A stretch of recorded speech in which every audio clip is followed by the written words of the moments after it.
Inggris, cuman itu cuman kesimpulan dari bukunya ini. Ada kata yang cukup unik sebenarnya dari Robert Hefner nih, ketika dia menyebutkan tradisi keislaman dalam di Indonesia itu apakah dialog atau doktrin. Cukup menarik tuh kata-kata dia itu. Bentar, aku tutup dulu ini. Di sini aja. Robert Hefner.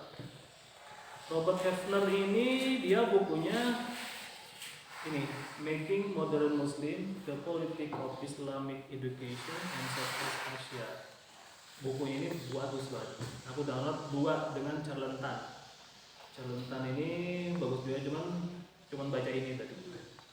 Dia berbicara tentang bagaimana membuat Making Modern Muslim. Kalau ada yang istilahnya itu yang cukup menarik itu ini lah. Dalam kajiannya itu. Kalau yang aku bahas tadi di sini ada di mana ya? Monopoli. Di halaman 222. Kalau kita dapat bukunya atau kita gunakan, itu dia berbicara tentang the traditionalist monopoly is broken. Monopoli broken aja lah. Jadi di sini dia berbicara tentang sejarahnya itu, bagaimana rusaknya tradisi pesantren dengan munculnya ini.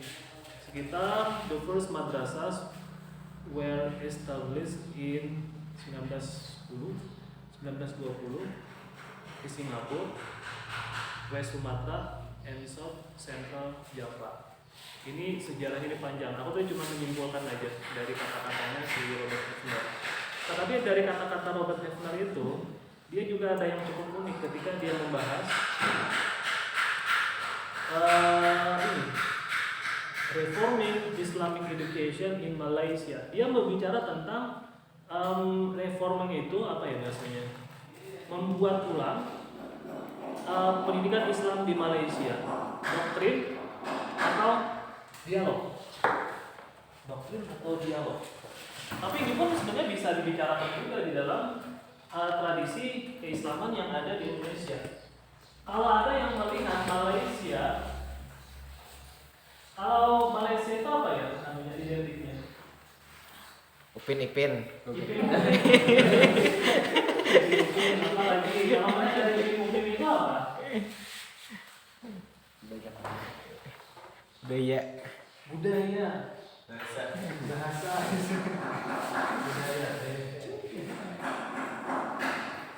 Budaya di Malaysia bahwa tradisi Melayunya itu memang dipengaruhi juga dengan tradisi Islam. Berbeda misalkan dengan di Indonesia. Makanya kalau di Jawa itu disebut Jawa gitu. Jawanya Islam. Kemudian tradisi berpakaiannya seperti apa kalau orang-orang Indonesia menggunakan kemben atau misalkan ada panitian bahari yang kait di sini. Ya. Ini bahari itu. Kalau di suku Melayu, kalau di Melayunya di Malaysia itu menggunakan apa ya? Baju kurung ya.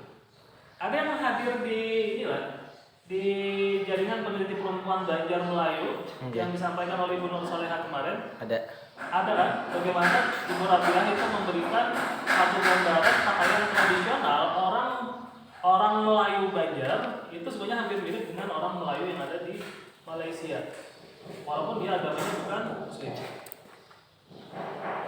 Nah, kalau di Malaysia itu kemudian oleh Robert Hefner muncul, apakah ini adalah doktrin atau dialog? Contohnya mungkin seperti ini. Di STP kira-kira yang doktrin itu seperti apa?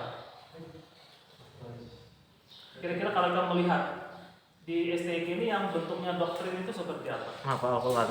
Menghafal Al-Quran. Oke, apa lagi?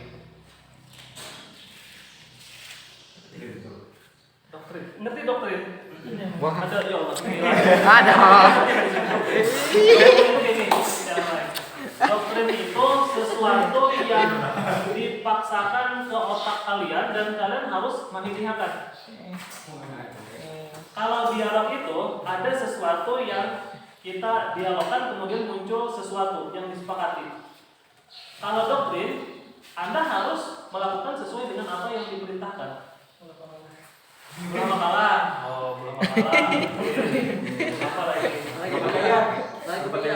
Pakaian. Contohnya misalkan ketika menggunakan cadar ketika mas kamar.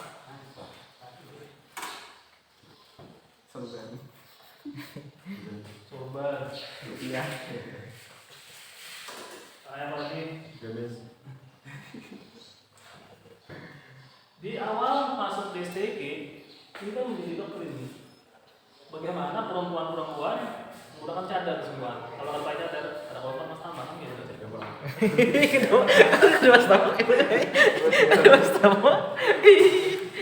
Tetapi doktrin tersebut memang akhirnya bahwa di dalam doktrin itu sebenarnya gini ya, ada yang kadang-kadang ada juga yang positifnya itu adalah ijubaran cuma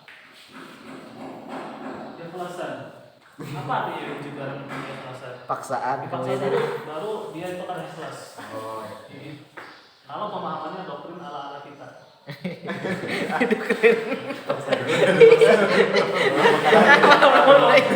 Baru keikhlasan itu kan muncul. Anda dipaksa untuk bisa mengaji 1 juz per hari. Itu di awalnya berat, ujung-ujungnya kemudian ada kayak orang ikhlas itu kan mengerjakan sesuatu tanpa ada beban. Anda kira-kira kalau makan itu beban tidak kan? Ketika Anda melakukan sesuatu, misalkan Anda merasa hati itu biasanya menggawinya itu kayak menjadi ringan aja, berarti itu ada suatu keikhlasan sudah. Ketika salat 5 waktu, pikir terjadi beban. Ikhlas kan sudah. Kita lagi harus paksa kan? Kalau misalkan dulu kami pernah di asrama dulu, ketika sholat tahajud itu kan 4 rakaat malam itu lalu ada yang membahas apa namanya, atau pada jadi berpahala, mau aja mau dipaksa. Pokoknya di memberi itu ucap ijubah dan keikhlasan itu dipaksa dulu. Ikhlas itu muncul belakangan. Nah, kalau dialog itu ada sesuatu yang kita diskusikan. Misalkan kalau misalkan perkuliahan, ya memang kadang-kadang kalau perkuliahan itu kan di awal ada kontrak perkuliahan. Memang ada kadang-kadang ada dosen yang memaksakan harus menggunakan format dia. Tapi ada juga beberapa dosen misalkan kita dialog dulu. Bagaimana kalau kita tugasnya bikin video misalkan. Tapi yang salahnya itu kadang-kadang mahasiswanya yang ada komplain. Kemudian dipikir oleh dosen itu mampu aja bertahan. Makanya aku dulu tuh yang mahasiswi kita itu yang dulu nangis di angkatan pertama, nangis datang ke kantor, kali anak mata, terus malam sampai 30, atau kita ya tugas 30. Ternyata pas sudah sampai di kelas, habis itu data, tugas-tugas dosen kan ada 15 mata kuliah, rata-rata 2 makalahnya, 30 ya wajar. Nah mulai dari itu sudah kita mulai instruksikan di bentuk tetap itu, tugas cukup 1. Jangan ditambah kalau sudah tugas makalah, jangan lagi video. Kalau ada yang video, gantian. Ini kebetulan pada saat itu 5 orang dosen, kelimanya pakai video betul. Video itu kan gak gampang ya, apa enggak? Oke. Ulah makalah ya. Udah. Nah, yang ada di ini ada sedikit unik bahasanya itu. Apakah budaya yang muncul di di suatu komunitas, apakah itu hasil daripada doktrin atau dialog dirinya, atau bisa jadi karena dialog antara budaya dan agama. Ada istilah dialog budaya dan agama itu seperti ini. Agak unik itu.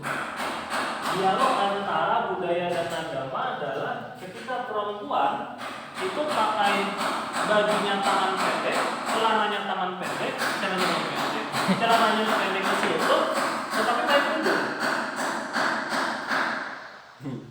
Pernah melihat? Tidak. Itu apa ya kira-kira? Campuran budaya. Campuran budaya. Kenapa ada perempuan-perempuan kalau di hulu sungai, mungkin karena kita diam di hulu sungai kan banyak melihat itu.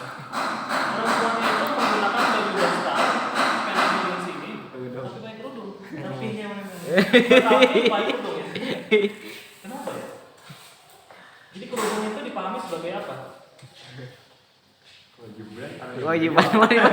Ya kerudung sebagai kewajiban baju ke dalam. Atau kira-kira ada yang mau bertakwa nggak? Ya kenapa pakai kerudung?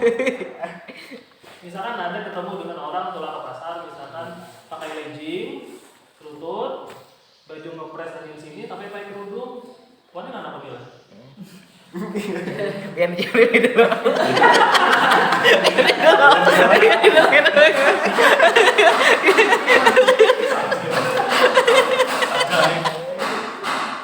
Kira-kira kalau ditakoni jawabannya apa ya? Kebiasaan. Kalian kita kalau bisa berang Kristen di rumah.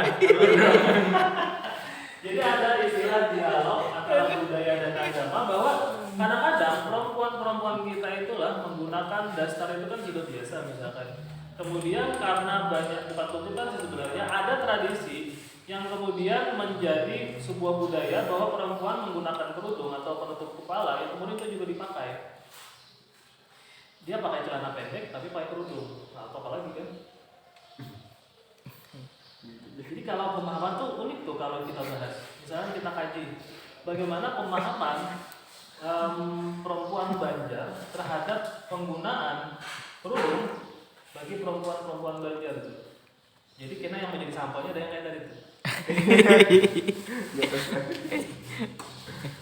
Kalau dulu kan ketika zaman 80-an itu cuma pakai kain yang ditutupkan.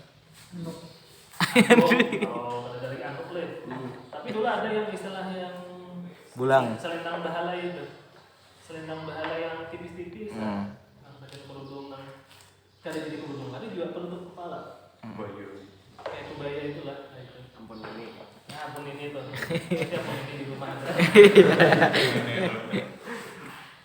Nah, itu kan dulu tradisinya. Tapi karena makin kesininya, keislaman kita itu kan makin marak ya dengan munculnya banyak pengajian, dengan media sosial melalui televisi, banyaknya tentang pengajian itu dan sebagainya kemudian merubah perilaku berpakaian orang-orang di tempatan kita yang kemudian dia menggunakan pakaian-pakaian seperti itu.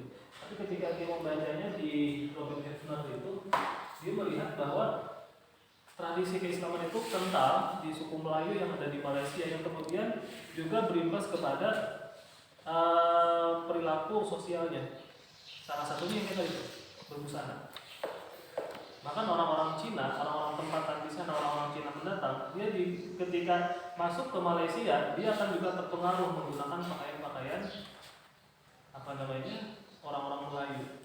Makanya kalau misalkan yang dulu ada baju yang pekancing di sini pakai Bonene penian. ya Bayar. itu yang baju-baju ala Cina tuh, koko Cina tuh kayak apa ya? Baju koko tapi ala Cina. Tahu kan? Oke. Nah, Kancingnya. Kancing.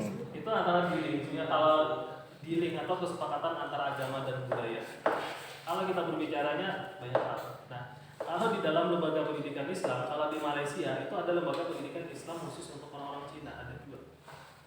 Karena dia bukan cuma sekedar mempertahankan tradisi budaya lokalnya, budaya dan macam budaya leluhurnya, tetapi dia juga penganut Islam yang baik. Tetapi itulah, kalau istilahnya kalau kita di Indonesia mungkin berbeda ya. Oke. Kalau di Malaysia itu ada yang pendidikan khusus untuk anak-anak Melayu. Di Cina, di Malaysia ada pendidikan khusus untuk anak-anak Cina. Islam. Lembaga-lembaga pendidikan Islam. Terus ada lagi yang unik kalau di Malaysia itu dia ada pesantren khusus untuk lembaga pendidikan Islam lah. Lembaga pendidikan Islam berbasis pesantren tetapi khusus untuk orang-orang lansia di Malaysia. Oleh Robert Hefner itu diceritakan bahwa di sana itu ada orang datang ke pesantren tadi, orang tua yang di rumah itu tidak ada yang mengurus, tetapi dia bukan panti jompo. Dia tetap diurus oleh keluarganya, kadang-kadang dijenguk oleh keluarganya, kadang-kadang dia cuma PP, yang pagi itu diantar oleh keluarganya ke sana. Kemudian orang tua tadi dia belajar mengaji, dia sholat, dia zikiran, dia berteman dengan seusianya. Kemudian ketika sudah sore atau malam, kemudian dijemput oleh keluarganya untuk balik lagi ke rumah. Tetap ada kehangatan keluarga. Bentuknya pesantren. Dia diajak untuk bisa mandiri dalam artian seperti ini. Di Malaysia itu, yang pendidikan ala-ala pesantren untuk lansia tadi, orang tua dipaksa untuk, bukan dipaksa dalam artian tanda kutip, diajak untuk bisa beraktivitas, karena orang tua itu kalau dia cuma diam itu penyakitan. Siap. Jadi dia dipaksa untuk bergerak, untuk bisa melakukan sesuatu supaya tetap ada berkegiatan. Dia diajak juga untuk berkomunikasi dengan sesamanya, seusianya, untuk bisa menjaga moodnya secara baik. Belajaran agama pun diajarkan, tetapi ada juga asramanya di situ. Misalnya yang kalong ada, yang tinggal di asrama ada. Cukup unik itu yang tidak ada di Indonesia. Di Indonesia adanya apa? Panti jompo. Dan berdasarkan data yang kita dapat, ternyata panti jompo di Indonesia itu rata-rata dihuni oleh orang tua. Laki-laki. Kenapa jadi laki-laki? Iya, mati. Dia mati. Kenapa jadi laki-laki? Kenapa? Udah cepat gitu. Di belakang sana.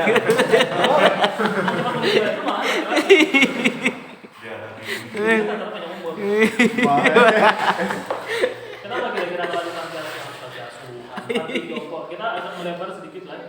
Kenapa di panti jompo itu banyak laki-laki? Ibu pikirnya malam. Ibu pikir.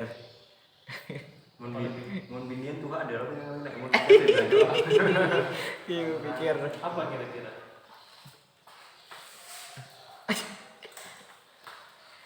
Awan di film anak durhaka apa lima ya? Kenapa? Awan di film anak durhaka pak.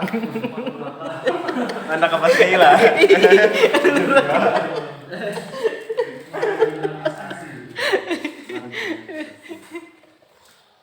Di keluarga. Ini aku anak melendeng sedikit. Tapi paling ada ya bagus aja. Ternyata laki-laki itu sudah termarginalkan di keluarga. Karena laki-laki cuma memposisikan dirinya sebagai pekerja, pencari nafkah, bukan pengasuh, bukan pendidik. Minta duit lah siapa? Lan abah. Minta tolong lah pak, lan abah. Kedekatannya dengan siapa? Dengan ibu. Sayang dengan siapa? Sayang dengan ibu. Ketika sudah termarginalisasi dan posisi laki-laki cuma sekedar pencari nafkah, ketika laki-laki tidak bisa lagi mencari nafkah oleh keluarganya, bertahan di mana? Jompo. Tapi kalau ibu cenderung diasuh oleh anak sampai dia usia lanjut sampai meninggal. Karena apa? Bondingnya itu ada, ikatannya itu. Makanya hati-hati kita lah. Tiga malamnya tiga. Kenapa? Tiga. Apa tuh? Ibunya tiga. Ibunya tiga, dia itu tangan-tangan tiga ya lagi. Jadi ternyata itu ya. Oh, berapa kali aku menyoroti kenapa jadinya jadi banyak. Oh, ternyata mungkin bondingnya itu. Ternyata bahwa laki-laki itu cenderung dia cuma sekedar menjadi pekerja, tanpa menjadi pengasuh, tanpa menjadi pendidik. Jadi ketika dia sudah tua, dia tidak produktif lagi, cenderung diletakkan oleh anak-anaknya itu ke panti jompo. Ternyata. Jadi istilah marginalisasi peran laki-laki di keluarga. Kenapa? Bininya kenapa ada? Bininya. Tuh ada. Cari bini anaknya. Perempuan sekarang itu sudah menjadi pekerja. Ketika perempuan sudah menjadi pekerja, dia tidak perlu lagi dengan laki-laki. Wah.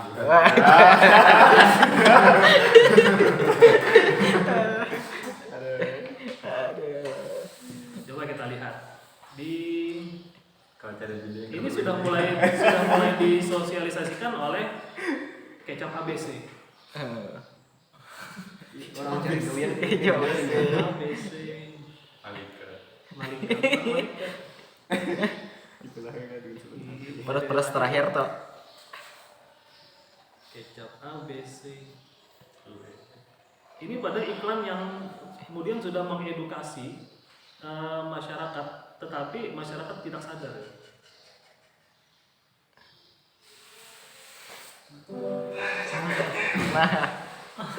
Itu ada ya? Ini super bunda. Seputar super bunda apa? Banyak bangun pagi, kerja, masak. Kalau ayah? Saya cuma ngantar. Tahu kalau ngantar masih kuat masak. coba Maaf ya, gak pernah bantu. Harusnya kalau kamu bisa kerja, aku juga bisa masak.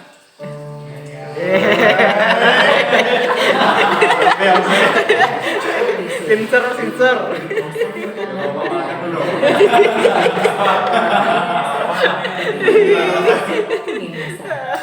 Kecap ABC, bantu suami sejati, masak lebih baik. Apa yang bisa didapat dari situ? Hah? Laki-laki harus bisa semua hal. Ya semua hal. Apa lagi? Ini. Ya apa lagi? Mengasuh anak. Masuk anak. Apa lagi? Bangun pagi. Apa lagi? Mengubah pola pikir anak. Ya anak masa diubah pola pikir. Pemahamannya. Apa lagi kira-kira? Memberikan melonggar keutamaan. Ya apa lagi? Apa lagi? Bisa memasak kayak itu lagi. Ya bisa masak. Apa lagi? Kira-kira goalnya apa? Laki-laki jangan hanya bekerja saja. Iya, apa lagi kira-kira goalnya? Apa nih? Kan langsung jadi. Kira-kira apa? Tolong menolong. Tolong menolong, apa lagi? Perhatian dan bini. Iya, lagi teman. Kalau menurut aku lah, goalnya ternyata suami sejati itu adalah orang yang berasal dari pesantren.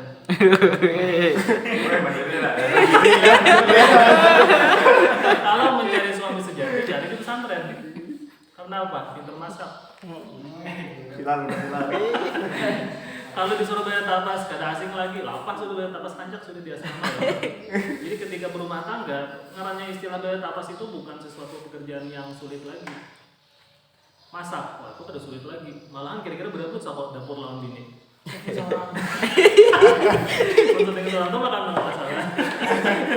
Jadi istilahnya itu, ini kan sudah ada marginalisasi bagaimana anak melihat keluarga itu adalah bahwa yang peran utama di rumah tangga itu adalah ibu. Ibunya bekerja, masak, nyuci, ngepel, bangun pagi. Jadi ketika anak sudah besar, dalam otak dia cuma berpikir bahwa yang namanya orang tua itu adalah cuma ibu. Jadi ketika dia sudah besar dan orang tuanya tidak lagi, ayahnya tidak lagi produktif untuk mencari uang, itu dia tidak menjadi masalah juga. Makanya ketika dia tidak ada bonding dengan ayahnya, itu kan yang jadi super bunda, cuman bunda ya.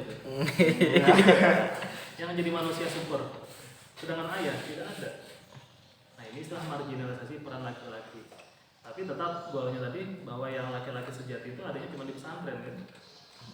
Kalau laki-laki itu pintar masak, dia pintar memanajemen diri, pintar nyuci pakaian, bersih-bersih. Sini panggil. Kenapa? Ada lagi juga yang cukup menarik itu yang mana ya? Yang ini ya. Nah, Banyak suami itu datang dari istri.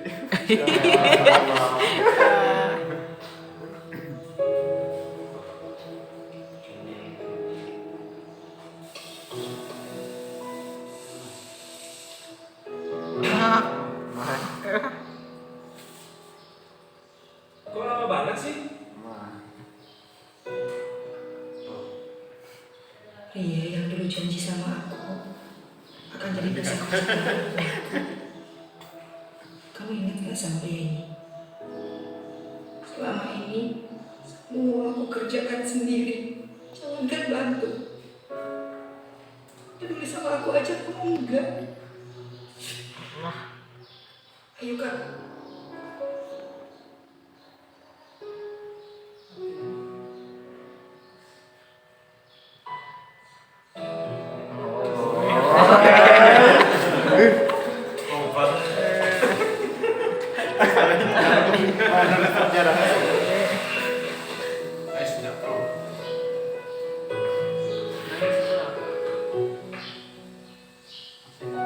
wah tapi kita sih.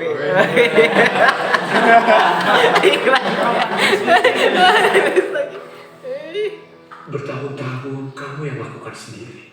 Aku gak pernah hargai kamu. Apalagi bantu kamu. Maukah kamu berikan aku kesempatan kedua? Cukup aneh.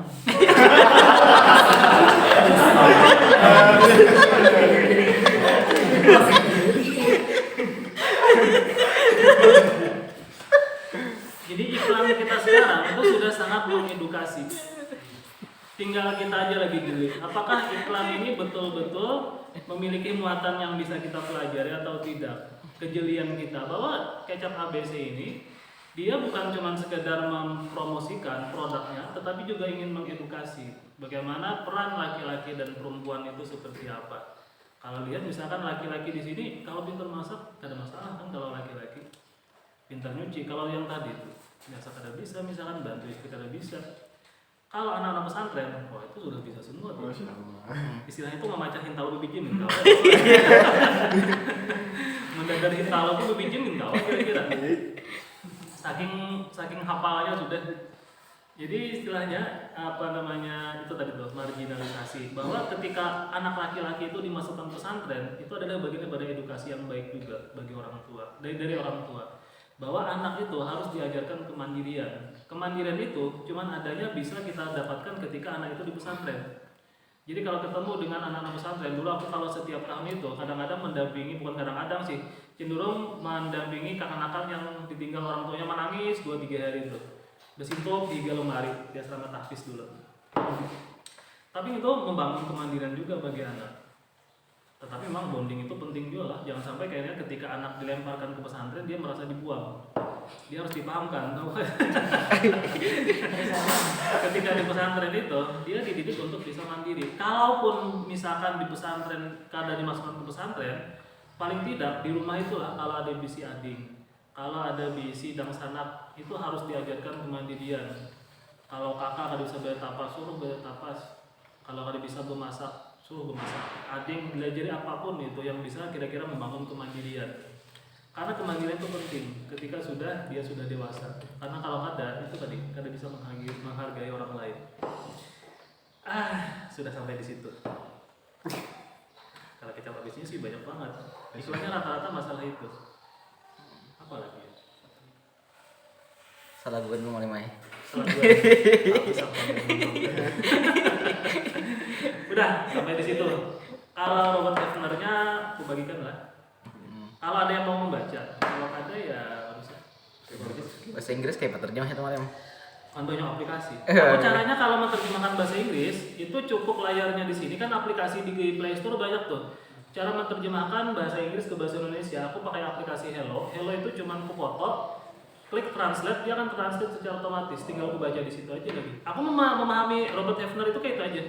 Jadi kalau misalkan ada yang rajinan, yang dari PDF tadi, lalu dipindah ke Word, kemudian ditranslate menggunakan online doc translator bisa. Tapi itu karena dipelajari buat ikam sudah semester 5. Kalau diterjemahkan pakai online doc translator, tapi kalau lebih gampang, kan rata-rata HP sudah Android semua tuh. Download aja aplikasi penerjemah. Itu cukup dipoto, aku pakai itu, dipoto, translate, keluar sudah terjemahannya. Tinggal baca di situ aja lagi per halaman. Kalau anak rajinan silakan dipindahkan ke Word. Aku bagikan dulu AMPS. Robert Hefner. Tapi kalau menjadi kita kalangan terdidik lah, kalau ini memang kayak tadi tuh penting Anda jeli melihat apapun yang di sekitar. Bahwa yang namanya pendidikan itu bukan cuma sekedar di lembaga pendidikan saja, tetapi pendidikan itu akan muncul dimanapun kalau Anda melihat itu adalah dari sudut pandang pendidikan apapun itu. Ya sampai dari iklan sendiri pun bisa kita lihat pendidikannya.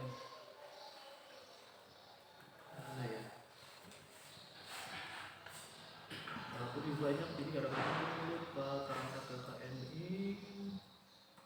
Ini ada Carlantan ini bagus juga sih sebenarnya, tapi kalau ini dulu Robert Hefner dulu.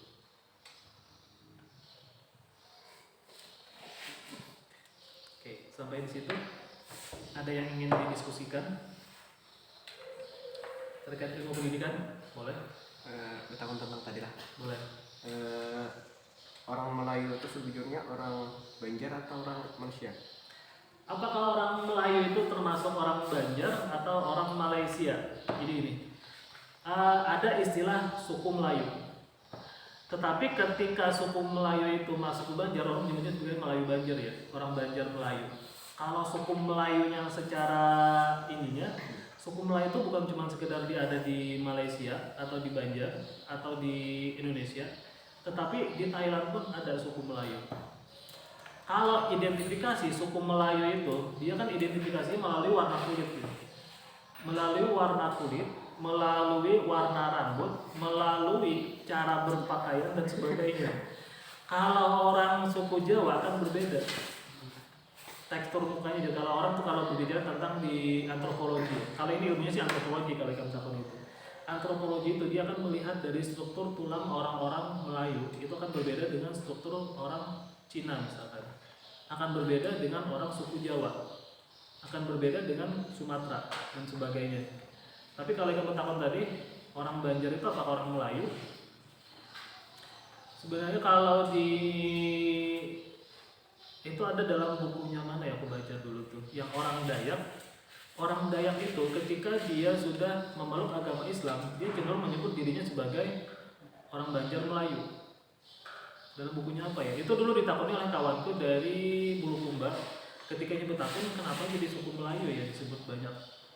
Ternyata orang di bukunya di sebuah jurnal orang-orang Dayak itu disebutkan bahwa orang Dayak itu ketika dia mulai agama Islam cenderung disebut sebagai orang Melayu Banjar. Tapi kalau misalkan identifikasi secara detail aku kurang tahu karena kan itu jurusannya sudah ke antropologi ya. Sudah ke sini siapa yang paham tentang antropologi? Nggak ada tahu. Ada yang hafal dulu tentang Homo erectus misalkan, Pithecanthropus gitu misalkan. Tuh, aku udah hafal lagi dari itu. Yang lagi mana? Yang soloensis jelas.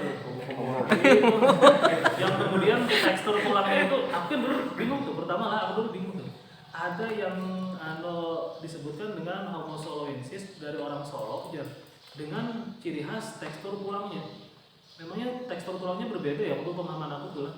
Oh, ternyata kalau orang Rusia ya, orang-orang kayak Eropa itu tekstur tulangnya berbeda dengan orang-orang Timur atau orang-orang kita ini orang mana ya? Timur ya? Asia ya itu. Bukan Timur, Asia. Anak Arab-Araban namanya. Kalau orang-orang Asia itu cenderung dia memiliki tekstur tulang lebih kecil daripada orang-orang Eropa. Makanya dulu terjadinya genosida atau yang disebut dengan suku Arya ya, yang buat si Hitler. Hitler itu kan menyebutkan bahwa ras yang dia anukan itu kan ras yang paling unggul. Kalau yang orang lain ras apa itu yang kemudian digenosidakan, di bumi hanguskan. Ada yang ingat lah di atas tuh ada buku Hitler itu. Terkait bagaimana kebijakan dia untuk genosida. Itu apa ya bahasa kalau genosida itu? Eksekusi. Ya, mengeksekusi atau menghapuskan suatu ras atau suku karena dianggap sebagai ras atau suku yang terbelakang atau tidak berkembang, yang kemudian akan merusak tatanan negara atau dunia. Makanya ras Arya kalau salah itu, yang kemudian diunggulkan oleh orang-orang Hitler, pengikutnya itu, yang kemudian diangkat, maksudnya dalam artian itu di-up supaya dunia kita itu lebih baik. Karena melihat misalkan kalau orang-orang Eropa itu kan cenderung dia lebih tinggi, dia tekstur tulangnya lebih kuat, misalkan dan sebagainya. Entah lebih kuat atau kayak apa. Makanya kenapa kita orang-orang Asia itu cenderung kecil gitu badannya dibandingkan orang-orang Eropa atau Timur Tengah. Kenapa? Kurang gizi. Kira-kira apa? Kayak lingkungannya malam Solo. Masa lingkungan? Kalau orang-orang Eropa kalau dilahirkan di wilayah Asia tetap aja tinggi. Berarti faktor keturunannya. Berarti Ya, udah faktor tuh. keturunan ya. Gennya. Genetiknya itu. Nah itu kan orang-orang arkeolog, orang-orang apa ya? Kalau yang bahasa tentang mengkaji masalah itu. Kalau pertanyaan Ikam tadi itu apa tadi pertanyaannya? Orang Melayu. Orang Melayu. Kenapa jadi dengan orang Melayu? Karena kalau orang Melayu sama Oh, Melayu. iya. Kalau pertanyaannya sudah ke situ mungkin aku kurang paham. Tapi kalau Robert Hefner, dia cuma melihat perilaku beragamanya. Perilaku beragama orang-orang Melayu itu memang cenderung dia tetap memegang agamanya, tetapi dia juga ada dialog antara agama dengan budayanya. Contohnya seperti apa? Agama yang sesuatu yang dianggap sebagai perilaku beragama, tetapi itu adalah bagian daripada budaya. Apa ya contohnya? Misalnya gini ya, kalau anak itu lahir di bulan Sapar itu ditimbang pakai lakatan. Ada ya? Ada. Anakku dua-duanya bulan Sapar lahir. dan dua-duanya itu betimbang lakatan. Furqan itu lahir 1 Safar, Yusuf tuh lahir 2 Safar, sama pada bulan Safar. Disuruh betimbang pakai lakatan. Jadi aku bingung. Pertama kali tuh aku paham tuh kenapa, belum paham tahu kenapa jadi aku harus pakai lakatan. Pokoknya itu aja tradisi di wadah kita harus pakai itu. Istilah orang bahasanya itu kayak apa ya? Kalau membuang sialnya itu. Dan itu dianggap, dan itu masuk dalam tradisi beragama. Dalam proses ketika bertasmihan itu.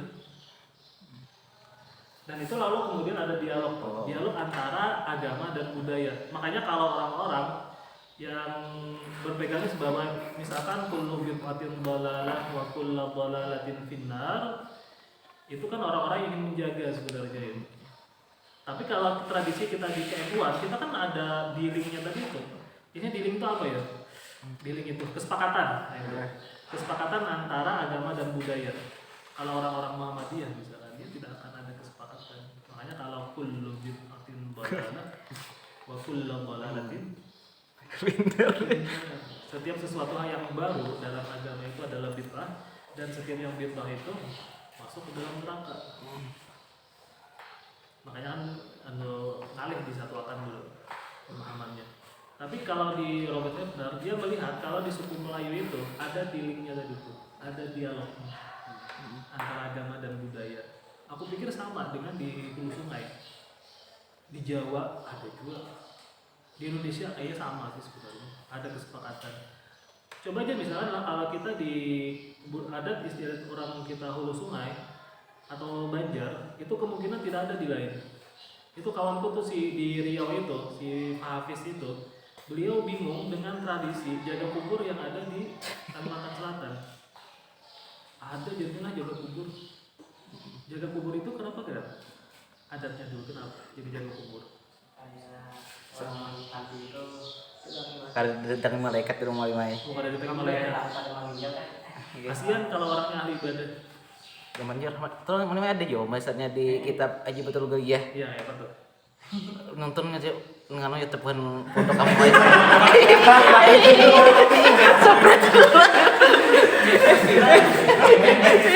Disuruh mana bayi viewer, subscriber. Ada tahu nikah apa enggak? Kenapa? Sebab mana ada salah hadisnya juga. Ikra mautakum jah Yasin. Bacalah kenapa nih ketika matikan itu Yasin, terus sebelum bisa juga Yasin dibaca. Jadi kenapa nih ada juga manfaat, sedangkan kita mandak daunan-daunan itu ada juga manfaat. Apalagi manusia membacakan Al-Qur'an di kubur. Adalah hadisnya lah jaga kubur tuh.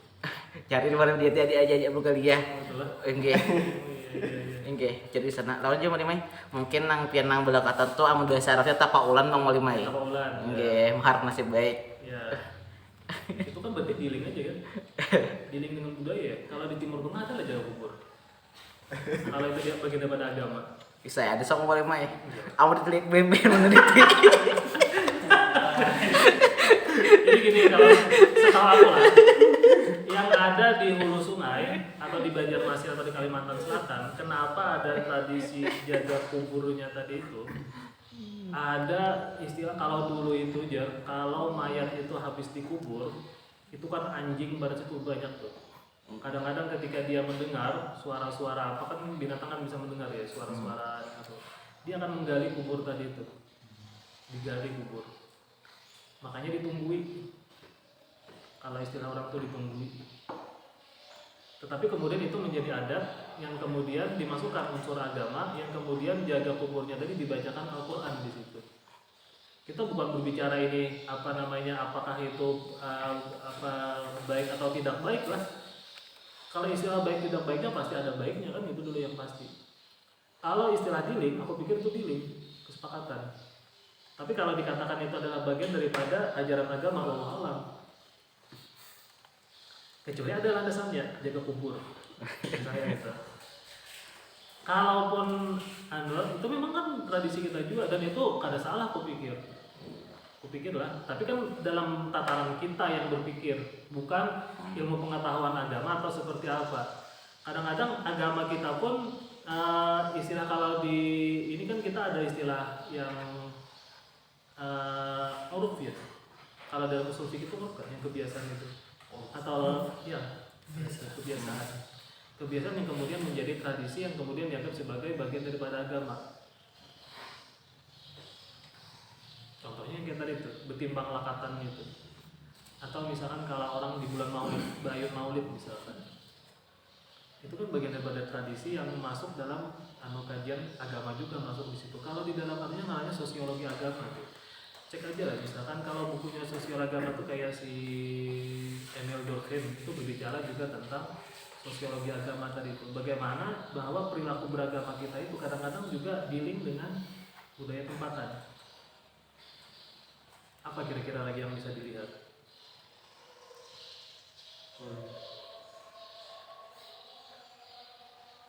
Masih payah sauna. Tapi bisa kan? Kena ditonton, kena channel YouTube-nya, kirimakan linknya lah. Oke. Belum IPS 2. Oke. Ya. Itu siapa yang mengajarkan pengajiannya? Tong setiap rutin memberikan murid tiap malam Senin dan streaming. Oke, streaming. Tapi yang bagian itu tadi adalah. Oh iya, kena awal kirimnya lah. Paksa mencari dulu kirim mah. Setengah hari kayak gitu cuma jangan. Setengah hari cuma setengah hari mah jangan. Aduh. Ya, tanggung jawab ya Allah mencari yang lain. Aduh. Paksa buka akan kita ini. Aduh. Ya Bapak, kita kalau dalam ranahnya masih pengetahuan.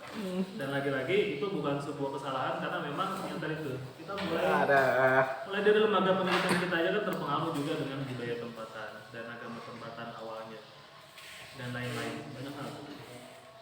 Jadi sebenarnya kalau kita belajar yang kayak tadi itulah kita lebih membuka diri untuk bisa dealing juga dengan perilaku beragama orang-orang tempatan karena kalau ada akhirnya kita cenderung mengutamakan haram nih, wah ini bid'ah nih, wah ini haram, ini kada boleh, ini kada boleh. Sedangkan kalau di dalam tradisi kita bisa juga mengenal yang kayak tadi itu al-uruf, al-adatul muhkamatun, bahwa adat itu pun kadang-kadang bisa menjadi sebuah hukum kan di masyarakat kita. Oke, ada pertanyaan lain? Tidak ada. Lambat untuk jadi berat. Anak menghanyar sok atau paling mai. Kenapa? Anak menghanyar sok.